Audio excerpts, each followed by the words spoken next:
O Senhor, ele ensina aos seus discípulos que ao entrarem numa batalha, é obrigatório que eles tenham consigo uma arma adequada. E essa arma é exatamente a arma do amor, certo? A revolução, né, como nós estamos falando do treinamento radical de Cristo, ele não é um treinamento que visa o ódio, mas o amor.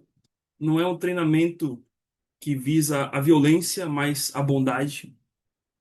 Por mais que estamos numa guerra, mais que estamos cercados por inimigos de diversas formas, diversas maneiras, seja o mundo, seja Satanás, seja a nossa própria carne e tantas outras situações da vida, né? Ainda assim, a arma que nós temos que usar diante desses inimigos é o amor, né? Esse que vai ser a base para até mesmo as outras partes do fruto do Espírito, né? Que vai ser a base para tomarmos o escudo da fé, como Efésios 6, né? E o fruto do Espírito lá em Gálatas 5, e tantas outras virtudes que nós, como crentes, ah, precisamos desenvolver. E o amor que Cristo se refere aqui, ele é um amor que é sobrenatural e transcendental. Ou seja, é totalmente diferente da visão humana de amor ou que nós estamos acostumados a entender nesta vida do que seja o amor. Este amor não é um mero afeto humano, né? Não é, é aquela afetividade, né, do gostar, do querer, que nós chamamos geralmente disso de amor, né, das vontades, né? Não é uma aceitação de tudo. Esse amor de Cristo não é o fato de aceitar tudo, né? Talvez como as pessoas imaginam que seja o amor de Cristo, né? É um amor que aceita tudo e todos, colocam todos no mesmo na mesma mesa, né? No mesmo balaio, né? E vamos viver juntos nesse amor de Cristo que engloba tudo, né? E não é bem assim. O amor de Cristo, ele não aceita tudo, mas este amor salva a todos que se achegam a ele e transforma e mostra a estas pessoas a verdade. E este não é uma questão, como eu falei, de vontade, aliás, não é uma questão de emoção, mas sim de vontade.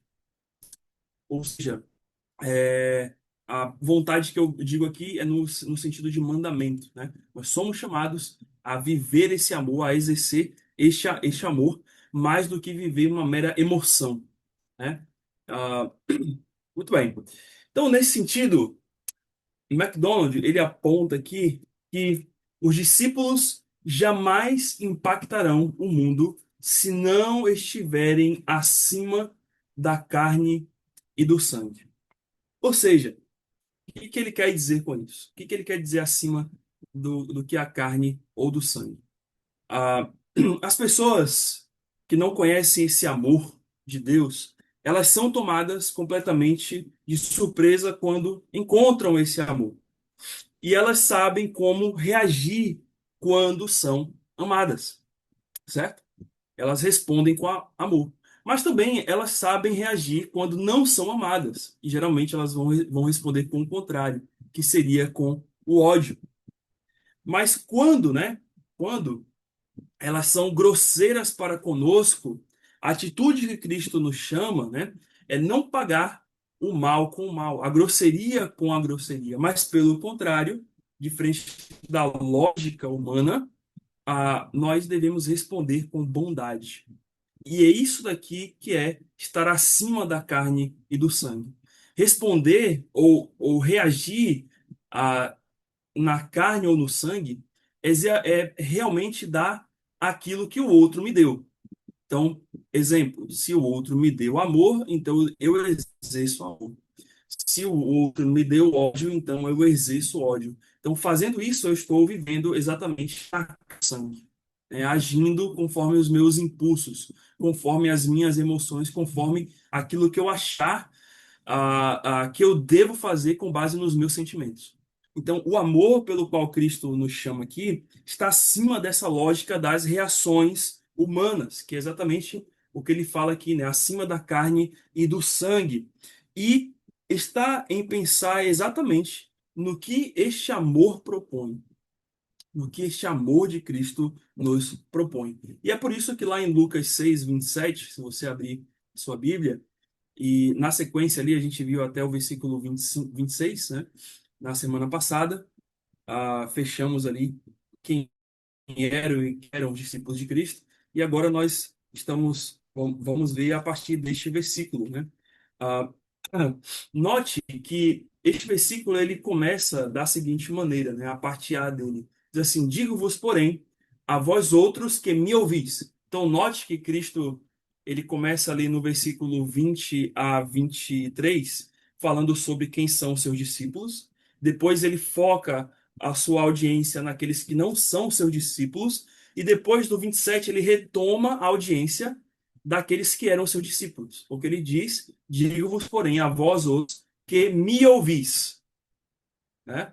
E aqui dá até para entender que quando Cristo está falando os ais ali, né?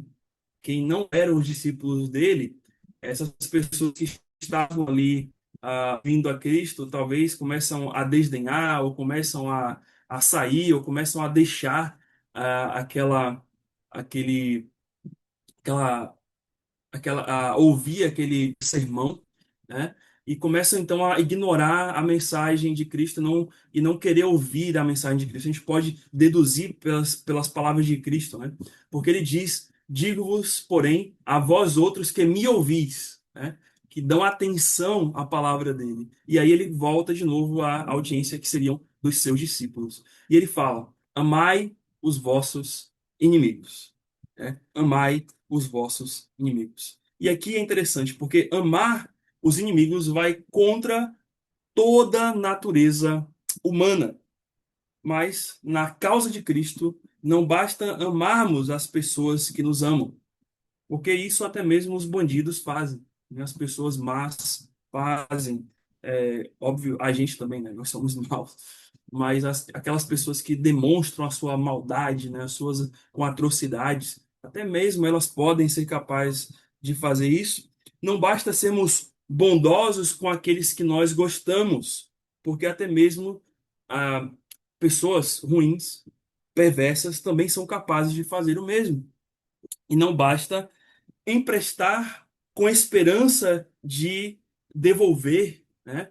Não basta só isso, né? Porque os bancos, eles fazem isso. Eles emprestam às pessoas e elas pagam muitas vezes com juros, né? Óbvio, mas eles podem até mesmo sofrer o dano de não receberem, né?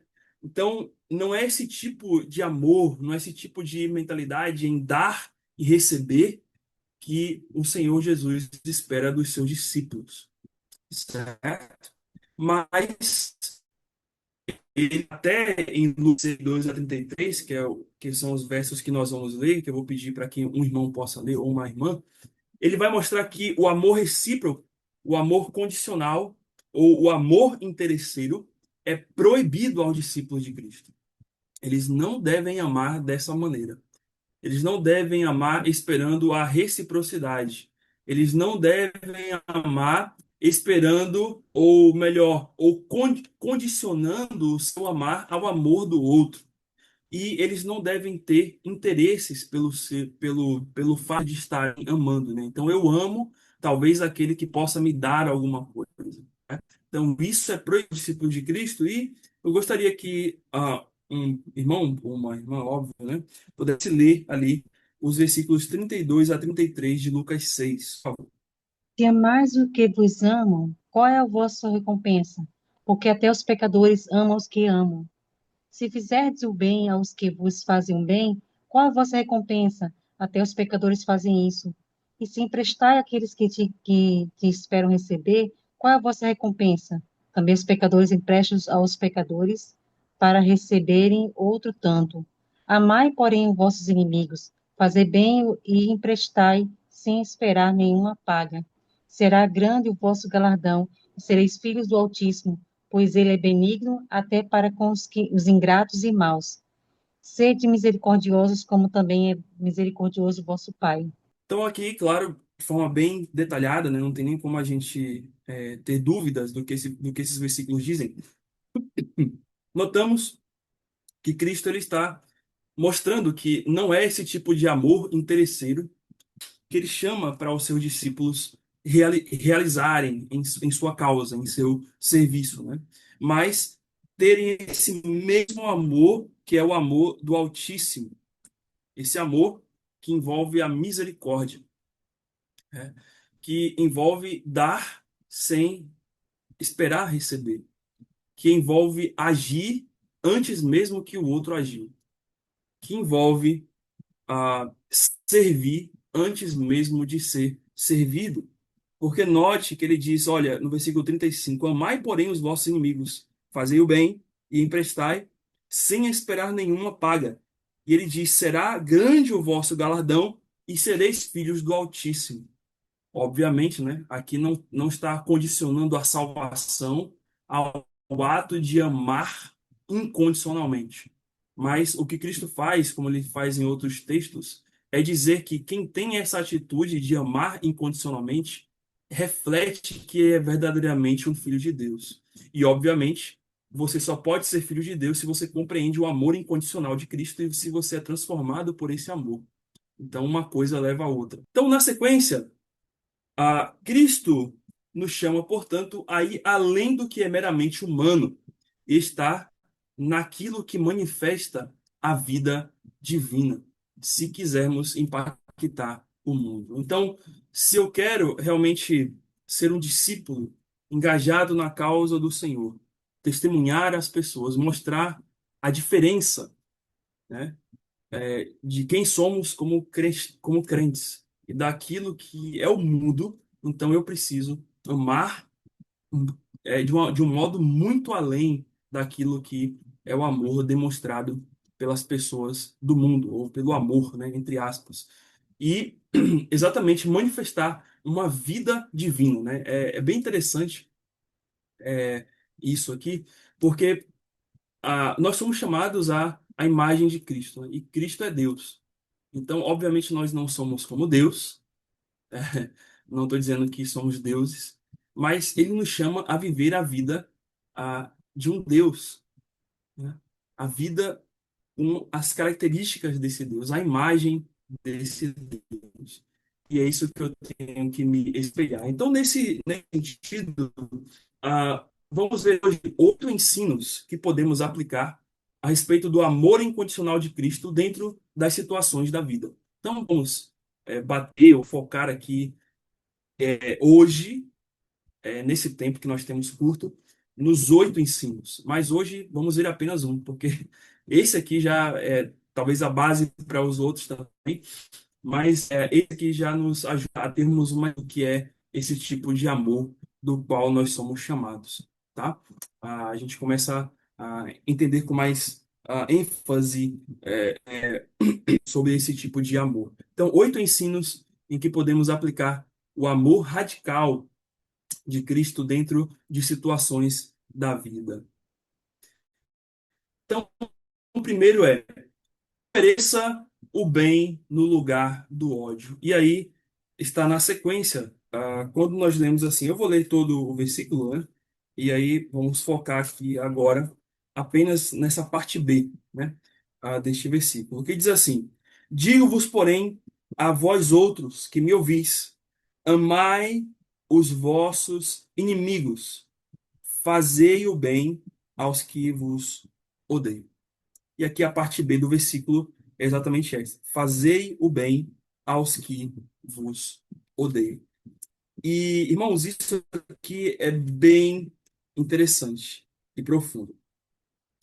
Porque quão difícil é para nós fazer o bem quando nós sofremos o ódio, quando nós somos odiados.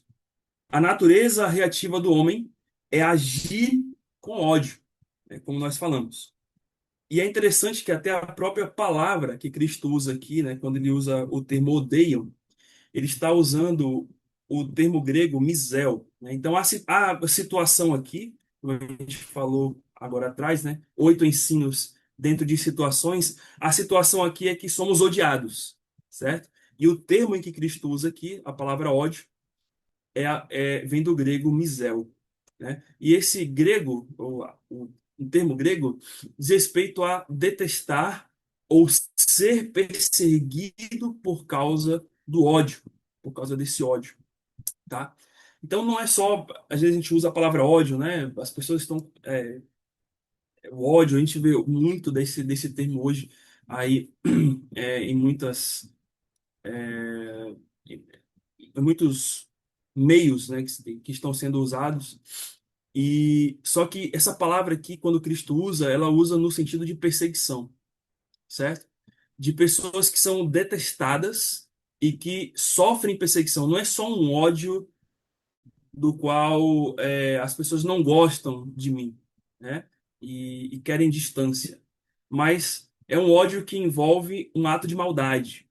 É um ódio que envolve eu ir lá e fazer algo contra aquela pessoa, certo? Então tem essa profundidade. E obviamente Cristo diz essa palavra, ou essa força desse termo, seria efetivamente vista durante o início, ali, anos depois, na perseguição da igreja, nos seus primeiros anos, certo? Então, a força dessa palavra iria ser vista exatamente no início da igreja, quando toda Roma, o império, né, e as pessoas iriam contra a igreja ao ponto de não só odiarem aos cristãos, mas de lançá-los em cadeia, de matá-los, de jogá-los aos leões, os coliseus, de enforcá-los, de decapitá-los, de fazerem todas e várias atrocidades.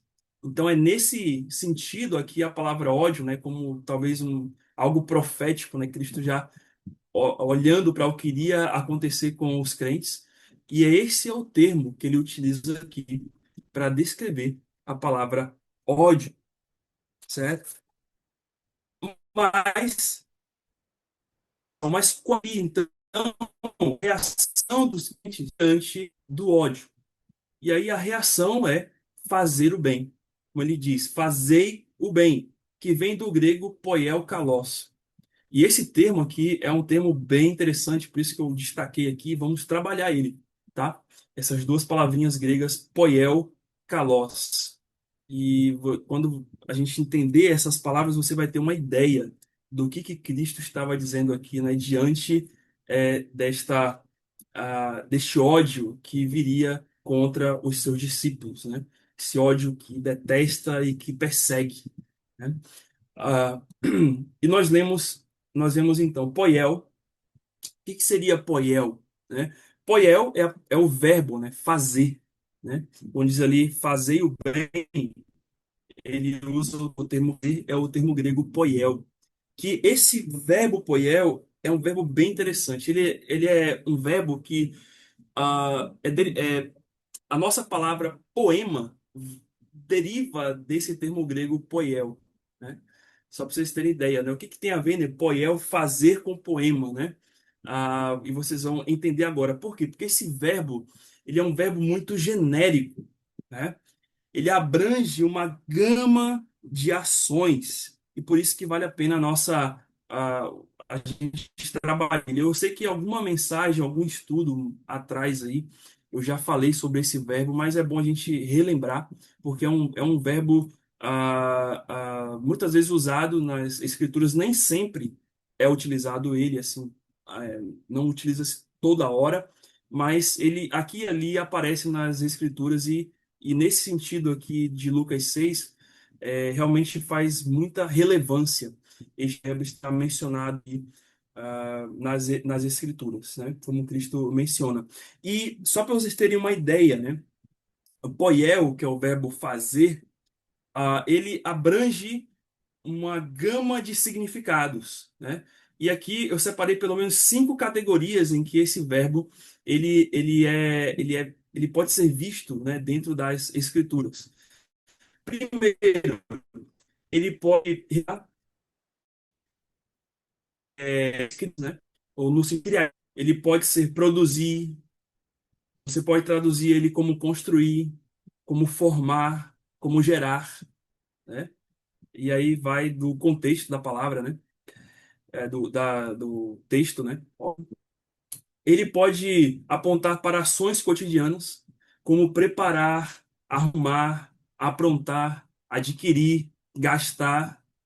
Ele pode apontar para ações morais, que diz respeito a praticar, causar, realizar, declarar, lançar luz, nomear ou pronunciar, ou agir, né? Ele pode apontar algo de forma instrutiva ou instrutivo, como conduzir, cumprir, observar, ordenar, promover.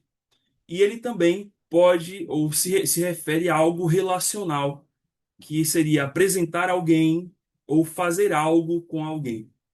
E aí você fala assim: "Ei, pastor, agora, né, me confundiu tudo, né? Puxa, caramba, é só fazer e agora pode ser um monte de coisa." Obviamente que isso vai entrar no contexto. Aqui, o verbo utilizado por Cristo foi fazei, né? O poiel, ele foi traduzido como fazei, né? Mas ele pode ser traduzido para qualquer uma dessas outras palavras porque é muito abrangente esse verbo, né? Ele seria o que a gente poderia dizer da palavra coisa, né? Quando você fala assim, olha, é aquela coisa ali. Aquela coisa pode ser o quê, né? Pode ser um monte de coisa. Pode ser um livro, pode ser uma mesa, pode ser uma cadeira. Então depende do contexto em que ela está sendo aplicada. Mas é isso que faz a graça do texto. E vocês vão entender agora. Porque note que quando ele fala fazer, poiel, né? Pode ser tudo. Pode ser tudo isso aqui que está na sua tela, né? Ou seja, todas as ações. O que o Senhor Jesus está nos ensinando, que há inúmeras formas e áreas da vida do cristão em que podemos fazer o bem. Ele usa um termo muito abrangente para poder descrever que em tudo isso eu posso produzir bem, eu posso construir bem, eu posso formar bem, eu posso gerar bem, preparar, arrumar, aprontar, adquirir, gastar bem, praticar o bem, causar o bem, realizar o bem, declarar o bem, tudo isso. E outras palavras que a gente poderia até colocar aqui no léxico grego do que significaria poiel, representam o que podemos fazer, ter de atitudes bondosas. E aí vem, depois do termo poiel, o termo kalos, que esse aqui é bem interessante. Por isso que o poiel kalos, né, é um termo que eu estou destacando aqui, porque vale a pena. E kalos representa a palavra bem, né? Bem. É um advérbio, né? Então, fazei o bem, ou aquilo que é bom, né? Bem. E o que que é esse bem? É um bem qualquer? O que seria esse tipo de bem? E no grego há pelo menos três palavras para bem, né? Agason, que seria bom, bem também. O eu, do evangelho, né? O eu seria bom ou bem também. E tem o kalos. E o kalos é interessante, né? Esse termo kalos, você já ouviu, você já conhece, eu vou dizer agora que você vai exatamente lembrar disso, né?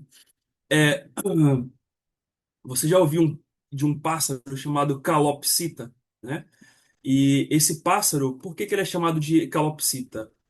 Porque exatamente ele é bonito. Ele é um pássaro exuberante. Ele é um pássaro que é, tem uma beleza, né? Por isso que é chamado de calopsita, ou seja, pássaro bonito, né? Então, o bem aqui, a palavra kalos, utilizada por Cristo, representa exatamente isso. Algo que é excelente, algo que é honroso, algo que é nobre, algo que é louvável e algo que é belo, né? Então, o bem aqui não é geralmente como a gente utiliza, né? Um bem simplório, mas um bem que é excelente, um bem que causa louvor, um bem que causa beleza, um bem que você olha para aquilo e fala assim: olha, isso daqui é muito bom. Não é só algo bom, mas é muito bom, certo? É como Por exemplo, quando você lava a panela, você pode lavar a panela, ok? Isso é algo bom, não é? Como você pode arear a panela, certo? A, a pergunta é melhor lavar a panela apenas ou lavar a panela e arear a panela? Obviamente, tirando ali, claro, todo o trabalho que você vai ter em arear a panela. Mas a panela, ela vai ficar muito mais limpa e brilhosa se você só lavar ela ou se você arear ela. Obviamente que se você arear a panela, ela vai ficar muito brilhosa. Vai dar para ver que você exatamente limpou, que você teve um esforço de deixá-la limpa, perfeita, né? Talvez como igual a como você tirou da caixa, né? Quando você comprou. Então, é isso que seria a palavra kalos. Seria um bem que é excelente, um bem que é honroso, um bem que é louvável, um bem em que você olha e diga assim, olha, isso aqui é algo, uau, fantástico, é algo muito bom, certo? Então, diante disso, pega agora a palavra poiel e pega agora a palavra kalos. Que tipo de fazer o bem Cristo nos chama a fazer aqui? Hã? É exatamente fazer um bem em todas as áreas com excelência. Aí você poderia pensar assim, poxa, pastor, fantástico isso, maravilha, olha que exegese, né? Fantástico. Mas note que Cristo fala isso diante de quê? De que situação? Do ódio. Você pode falar assim, não, pastor, não, peraí, agora que, né? Agora que colou as placas da minha cabeça. Como assim? Porque assim, fazer o bem excelente, né, em tudo para alguém que eu amo, para alguém que eu gosto, eu até faço com gosto, eu até faço com energia, eu até faço com motivação. Agora, fazer esse tipo de bem honroso, louvável para essa pessoa que me odeia em todas as áreas, aí é difícil, pastor. Essa pessoa merece a panela é suja mesmo, né? Não merece nem que eu faça comida, né? Não merece nem a panela suja, merece nada. Pois é. É essa exatamente a ideia do versículo. Ou seja, demonstrar a excelência da bondade de Deus nas múltiplas ações da vida, que são múltiplas, amplas, poiel, mesmo se somos detestados e perseguidos com ódio. E é nessas horas da Bíblia que você olha assim, né, e você fala assim, caramba, né? Por que que Deus me salvou, né? Senhor, é muito difícil fazer isso. É? Espero que ninguém esteja aí reconsiderando, né? Deixar de ser crente, né? Porque isso é impossível. Se você é salvo. Mesmo. Mas essa é a vida de amor que nós somos chamados a viver, como discípulos de Cristo. É dar o melhor, entre aspas, obviamente, que esse melhor e esse bem vem de Deus, dar o melhor ou o bem possível que podemos fazer para aquele que nos odeia. Não é só dar um copo de água para quem nos odeia, mas dar o melhor copo e a melhor água, vamos dizer assim, gelada, né, para aquela pessoa.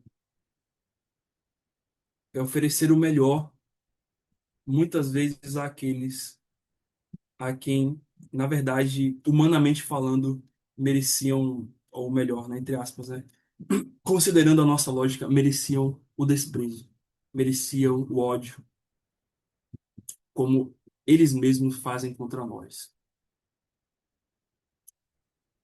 Entendeu? Que não é simples o chamado do Senhor, né? A salvação é de graça, mas viver a maneira como Cristo nos pede custa, mas nos custa exatamente exercer ou aprender a viver essa vida de amor como Ele nos amou. E isso é um exercício. Isso você vai aprendendo dia após dia a exercer essa, essa habilidade que ele te deu, né? Do poiel kalos, de fazer o bem nesse nível.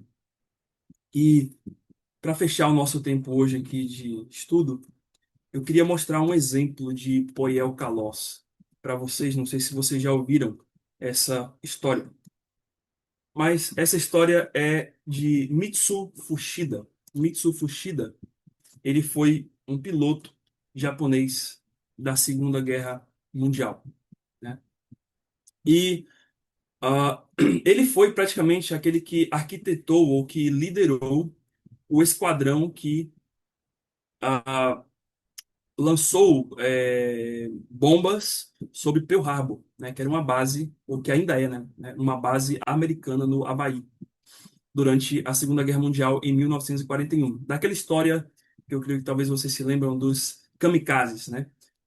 Quando os japoneses eles atacaram a base americana de Pearl Harbor, eles soltaram todas as suas bombas e no ódio da sua missão, né, do cumprimento da sua missão, quando faltavam as bombas, muitos daqueles aviadores japoneses eles lançaram até mesmo seus próprios aviões em cima dos navios e das bases ali de Pearl Harbor no Havaí, que era uma ilha, que é uma ilha para destruir o que pudesse, né?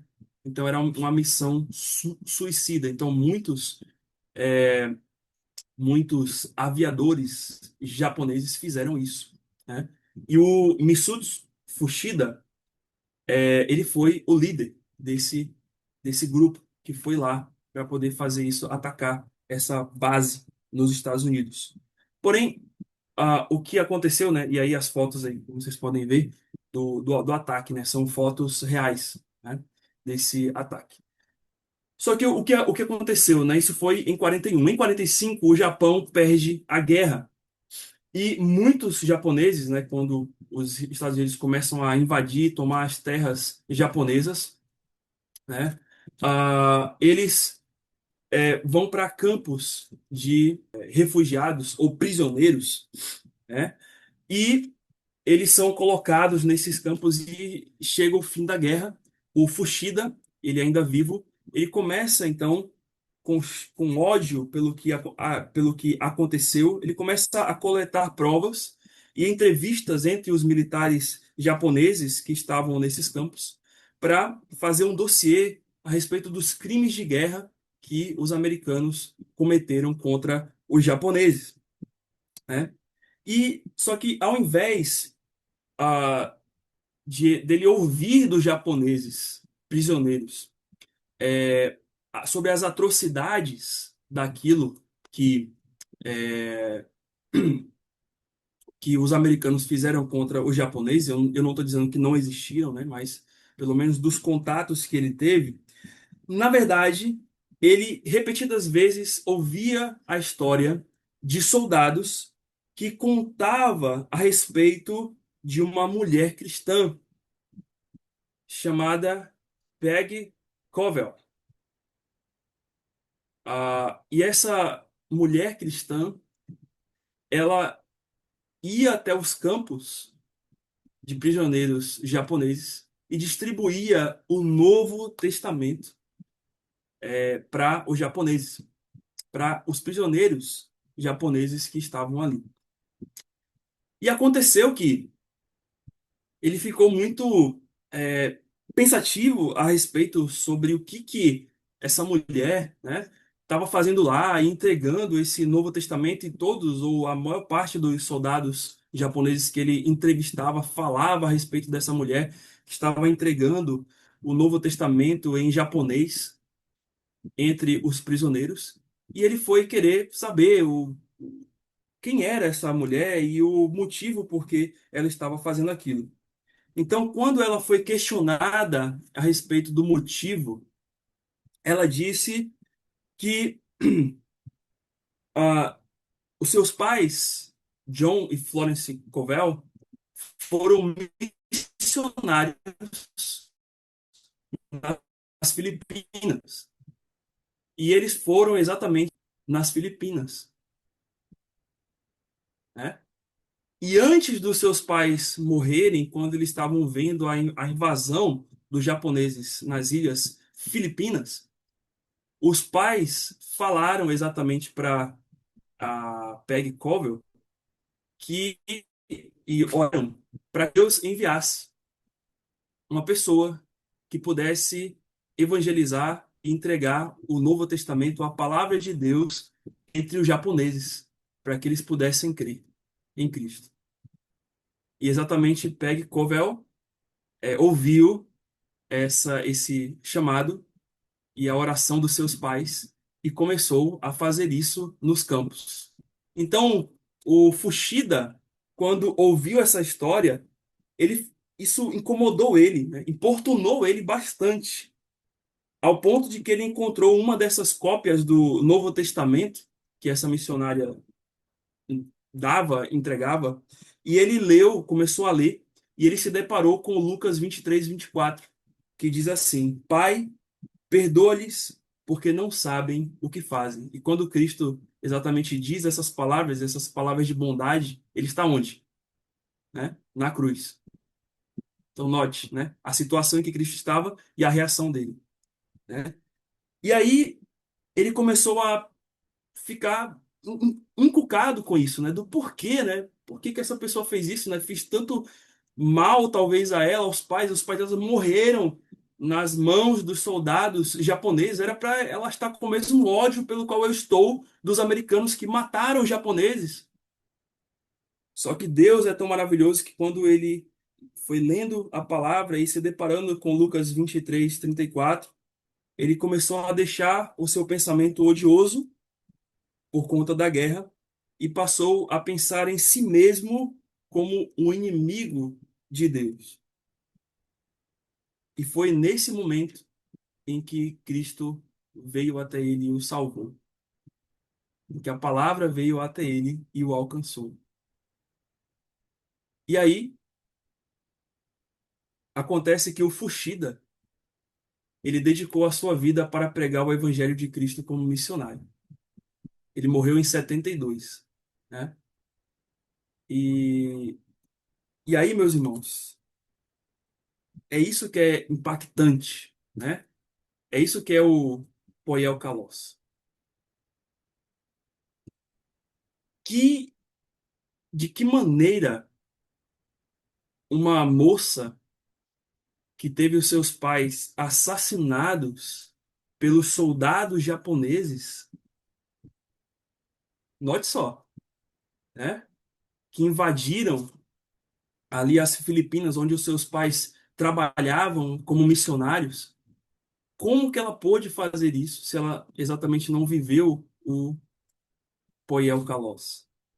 E note que Deus foi tão maravilhoso ao ponto de, ao ponto de fazer com que essa história convergesse e salvasse exatamente aquele que arquitetou o ataque dos japoneses a Pearl Harbor, que foi exatamente através desse ataque que os Estados Unidos entraram na guerra.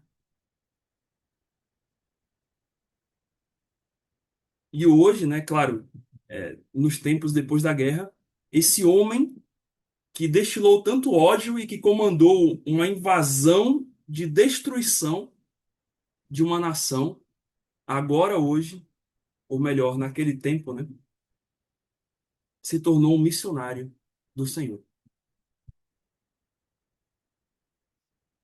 É uma lógica de Deus assim que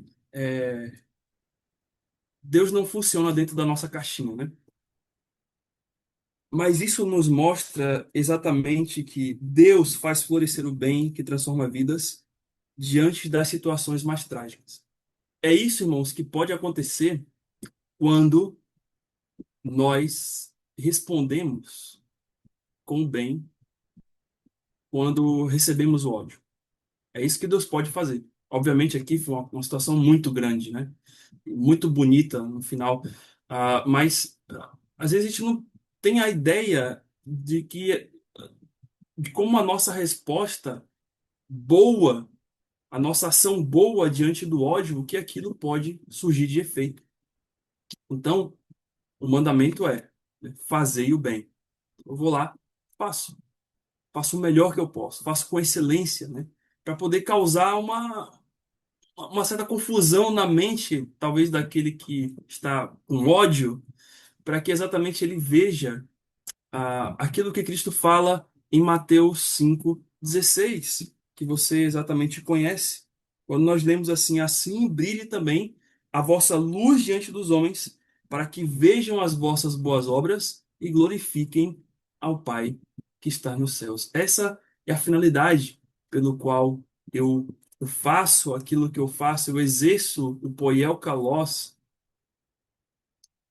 quando recebo afronta, quando recebo perseguição, quando recebo ódio. É para que as pessoas possam ver pela minha atitude o Deus, a glória desse Deus, e elas glorifiquem a esse Deus, e elas se aproximem desse Deus e encontrem esse Deus. Amém? Então, que Deus, que esse Senhor que nos chama para o Poel Kalós, que exerceu o Poial Kalós conosco em sua misericórdia, que possamos assim fazer para ele, continua ainda, né? Então, aprendemos hoje que nós temos que ofertar o bem no lugar do ódio. Então, medita nessa palavra, medita nessa história do Matsu Fushida, e isso vai exatamente te levar, né, a raciocinar essa bondade, essa misericórdia desse Deus maravilhoso, e vai te ajudar a que você, no seu dia a dia, nas coisas mais simples e práticas da sua vida, você exerça todo o seu bem, aquele esse bem que vem do Senhor, para as pessoas à sua volta, para que elas conheçam a Jesus Cristo. Amém?